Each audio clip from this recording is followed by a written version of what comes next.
Yeah, good morning all. Welcome to my channel. So in today's video, I'm going to cover another entry question. See, the question is like this. How can we link customer and vendor master records? And what is the purpose of linking the customer and vendor master records? So first I will show you how can we link the customer and vendor master records. After that, I will explain you what is the necessity to provide the link between customer and vendor master records. After that, again, I will explain how the system uses this link between customer and vendor master records in the further business transaction processing in accounts payable and account receivable. See, first let us see the answer. In the general data segment of vendor master record, there is one field, customer number. Similarly, in the general data segment of customer master record, there is also one field, vendor number. So we can enter the customer number in the vendor master record and we can enter the vendor number in the customer master record. Now let us see.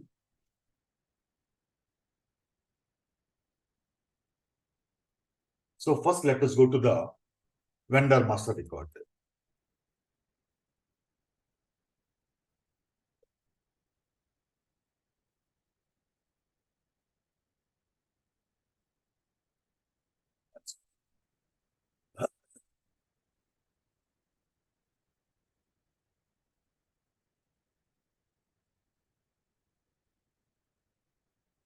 See, first let us go to vendor master record.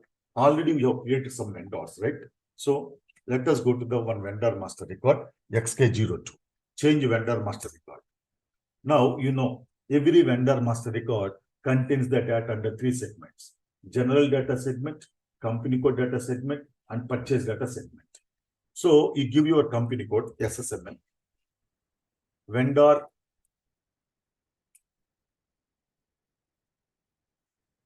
take one vendor number 700151.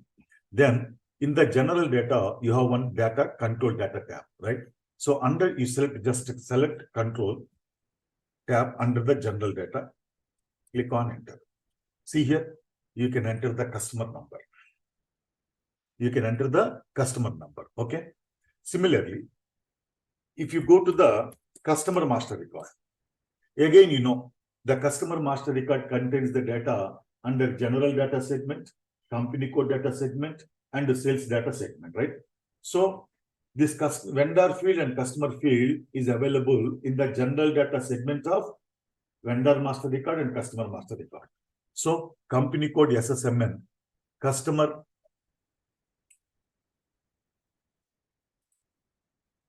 (18941). Then click on enter. So system defaults it takes you to general data segment, right? Then under the general data segment, you have the control data tab, right? So here you select control data tab. So in the customer master record, you enter the vendor number. That is how the links are provided between the customer master record and vendor master record. Now, what is the necessity to provide the link between vendor master record and customer master record? See, this assignment is necessary when the same business partner. Here, the business partner means the other business party or external business organization with whom we have the business dealings. They are technically called business partner. So the business partner may be your customer and may be your vendor. So there are some scenarios wherein sometimes, please remember, sometimes the same business partner will be your vendor and will be your customer. That means you are purchasing the materials from the same business party, and again you are selling your finished goods to the same business party. In that case, that same business party will be your vendor and also will be your customer. In that case, you create the vendor master record for the business party in accounts payable. Again, you create the customer master record for the same business party in account receivable. Then in the vendor master record, you assign the customer number. Again, in the customer master record, you assign the vendor number. That is the necessity of, right, assigning the customer master record number in the vendor master and assigning the vendor number in the customer master record. That is the necessity. Then, how the system uses this assignment? This assignment is used by the system in the automatic payment program, in accounts payables, and in the dunning program, in account receivables, and clearing of vendor and customer opponents manually in F-53 or F-28. So, how this link is used in the automatic payment program? Say, for example, we are executing automatic payment program today. So, there is one vendor number 1000. So, this vendor number 1000 is also our customer. So, we create vendor master record in accounts payable and customer master record in account receivable. So, as a vendor, we have to give him 10,000 rupees. And as a customer, we have sold some goods to him. And the invoice amount is, sales invoice amount is 6,000. So, when you execute the payment program, for this vendor, the system will print the check or will do the bank transfer for the net amount only. As a vendor, we have to give him 10,000. As a customer, we have to receive 6,000 from him, right? So in the automatic payment program, the system offsets the vendor open items and customer open items. For the remaining amount only, the system will print the check or the system will do the bank transfer as the case may be, based upon the payment method you have defined.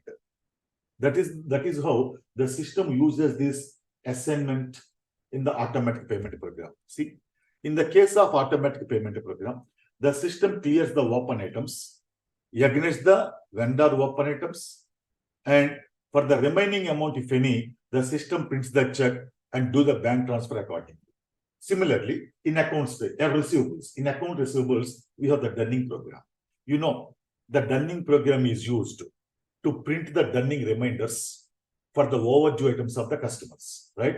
In that case, the system offsets the vendor open items against the customer open item and prints the dunning letter if necessary, if the net item is overdue. Suppose, as a vendor, we have to give him 25,000.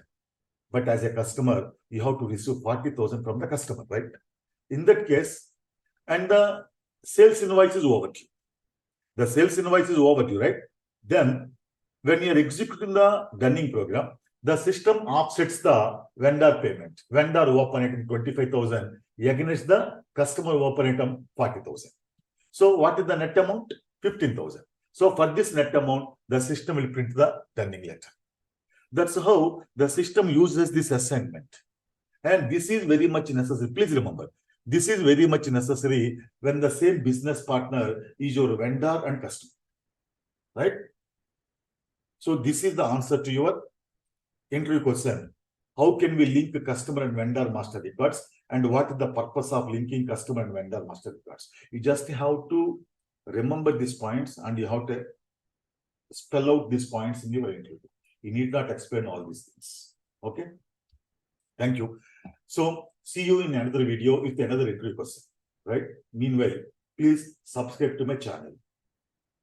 And also hit the bell icon so that you get the updates whenever I upload a video. Normally, I'm going to upload a video every day from now onwards. Thank you. Have a nice time, everybody.